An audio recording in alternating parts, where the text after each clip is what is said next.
বন্ধুরা আজকের এই ভিডিওতে আমি আপনাদেরকে এরকম একটি পাওয়ারফুল ইমার্জেন্সি এলইডি ডিভাইস বানিয়ে দেখাবো, যেটি হবে দামে যেমন সস্তা, মানে হবে গুড কোয়ালিটির। এর জন্য প্রথমে আমি একটি সিঙ্গেল হোলের ইলেকট্রিক্যাল সুইচ বোর্ড নিয়ে নিয়েছি। আপনারা বাজারে গেলে যে কোনো ইলেকট্রনিক্স কিংবা ইলেকট্রিকের দোকানে 15 থেকে 20 টাকা দামে এই ধরনের এক হোলের ইলেকট্রিক্যাল সুইচ বোর্ড সহজেই কিনে নিতে পারবেন। এখন আমি একটি স্ক্রু ড্রাইভারের সাহায্যে আমাদের বোর্ডে যে স্ক্রু লাগানো আছে সেগুলোকে খুলে উপরের কভারটিকে আলাদা করে ফেলবো।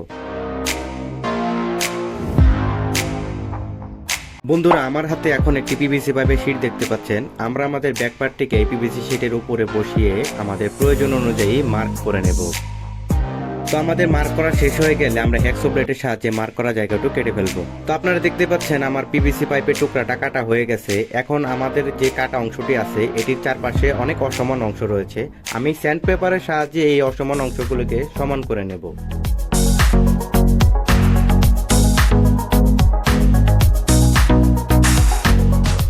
তো আমি উপরের কভারটির পজিশন ঠিক রাখার জন্য পেন্সিল দিয়ে ছোট দুটো মার্ক করে রেখেছি, যাতে আমাদের উপরের কভারটির পজিশন কোনো দিকে ঘুরে না যায়।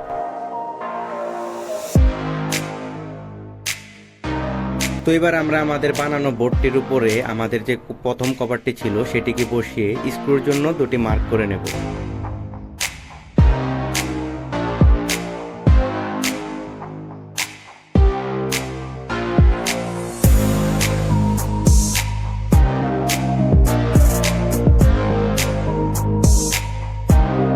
তো বন্ধুরা আমাদের স্ক্রুর জন্য হোল দুটি করা কমপ্লিট হয়ে গেছে। এখন আমরা আমাদের এই পিভিসি শীটের পিছন সাইডে পেন্সিল দিয়ে চতুর্পাশে 1 সিএম করে জায়গা ফাঁকা রেখে দিছি। তারপর আবারও 1 সিএম করে দূরত্ব বজায় রেখে আমি মার্ক করে নিছি এলইডি গুলো বসানোর জন্য। তো আমি আমাদের বানানো পিভিসি শীটের ঠিক পেছন সাইডে দাগ কেটে নিছি, যাতে আমাদের প্রথম পার্টটি ময়লা বা নোংরা না হয়ে যায়। এখন আমি এগুলোকে হোল করে নেব।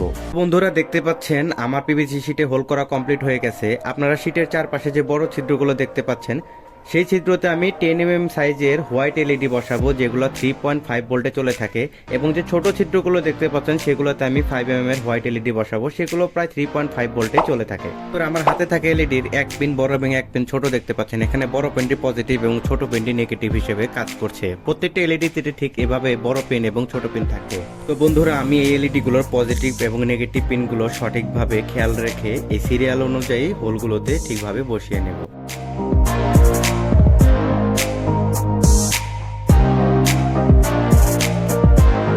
তো বন্ধুরা প্রথমে আমি 4টা এলইডি প্রথম সারিতে বসিয়ে নিছি এবং পিনগুলোকে সোল্ডার করে নিছি। এখানে আমি প্লাস এবং মাইনাস পিনগুলো আলাদা আলাদা সোল্ডার করেছি এবং এখানে নেগেটিভ এবং পজিটিভ মার্ক করে রেখেছি, যাতে পরবর্তীতে পিনগুলোকে আমি সহজেই খুঁজে বের করতে পারি। এভাবে 4টা করে এলইডি লাগানোর পর একটি ব্যাটারির মাধ্যমে এলইডি গুলোকে আমি চেক করে দেখবো ঠিক মতো চলছে কিনা। তো আমাদের এলইডি গুলো ঠিকভাবে চলছে। ঠিক এভাবেই প্রত্যেকবার আমি 4টে করে এলইডি লাগাবো এবং চেক করে দেখবো সেগুলো চলছে কিনা। সবগুলো এলইডি এভাবে আমি লাগিয়ে কমপ্লিট করে ফেলবো। তো বন্ধুরা আমার সবগুলো এলইডির পিন সোল্ডার করা কমপ্লিট হয়ে গেছে। এখানে আমি যতগুলো প্যানেলে এলইডি রয়েছে সবগুলোর পজিটিভ পিন আমি একত্রে একটি তারের মাধ্যমে সংযুক্ত করে দিয়েছি এবং একটি লাল তার এখানে লুপ হিসেবে বের করে নিয়েছি।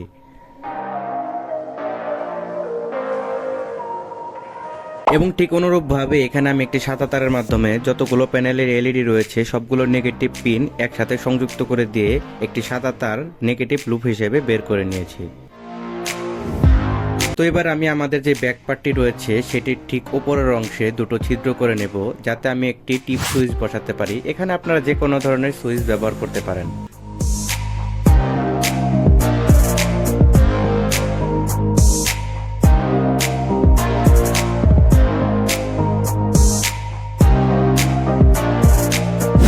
এবার আমি দুটো পুরনো ল্যাপটপের ব্যাটারি নিয়ে নিয়েছি। এগুলো 18650 মডেলের লিথিয়াম আয়ন ব্যাটারি নামেও পরিচিত। আমি এই ব্যাটারি দুটির পজিটিভ এবং নেগেটিভ দুটো একসাথে করে প্যারালাল সংযোগ করে নেব।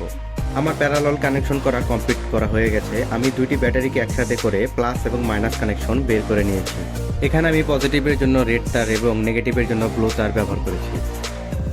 বন্ধুরা আমি এখানে লাইট প্যানেলের পজিটিভের সাথে সুইচের এক প্রান্ত যুক্ত করে দিয়েছি। এখন আমাদের সুইচের অপর প্রান্তটি পজিটিভ হিসেবে সংযুক্ত হবে এবং আমাদের সাদা তারটি এখানে নেগেটিভ হিসেবে যুক্ত হবে। আমি এখানে ব্যাটারি দুটোকে চার্জ করার জন্য একটি TP4056 এর চার্জিং মডিউল ব্যবহার করেছি। আমি এখানে লাইট প্যানেলের পজিটিভ এবং নেগেটিভ তারটিকে আমাদের মডিউলের যেখানে আউট প্লাস এবং মাইনাস লেখা রয়েছে সেখানে সংযুক্ত করে দেব এবং আমাদের বি প্লাস এবং মাইনাস লেখার জায়গায় ব্যাটারি নেগেটিভ এবং পজিটিভ সোল্ডার করে দেব।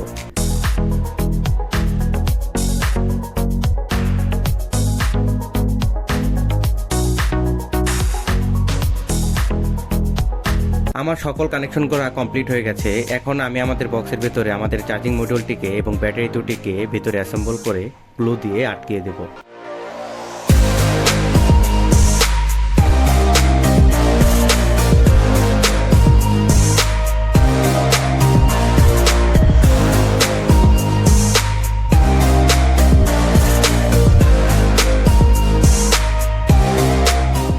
আমাদের বক্সের আউটসাইডে যত পার্ট ছিল সবগুলোকে আমরা বক্সের ইনসাইডে গ্লো দিয়ে আটকে দিয়েছি এবং বক্সের পেছনে যে ওয়্যার হোল ছিল সেখানে আমরা চার্জিং মডিউলের পিনটাকে বের করে নিয়েছি। এখন আমরা বক্সে তৈরি করার সময় আমরা যে মার্ক করে রেখেছিলাম সে মার্ক লক্ষ্য রেখে ওপরের কভারটিকে আমরা বসিয়ে দেব এবং স্ক্রু লাগিয়ে ফেলবো।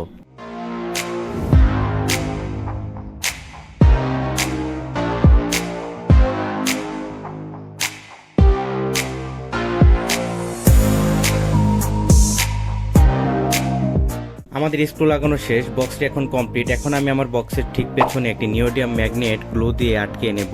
আমাদের বক্সের ইনসাইডে যেহেতু জায়গা কম তাই আমি আমাদের ম্যাগনেটটিকে পেছনে বসিয়ে নিয়েছি।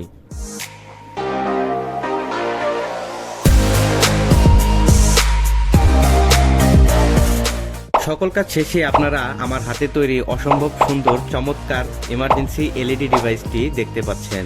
বক্সের ঠিক পেছনে ম্যাগনেট লাগানোর ফলে যে কোনো কাজের সুবিধার্থে আমরা ডিভাইসটিকে লোহা সংশ্লিষ্ট জায়গায় খুব সহজেই আটকে রাখতে পারবো।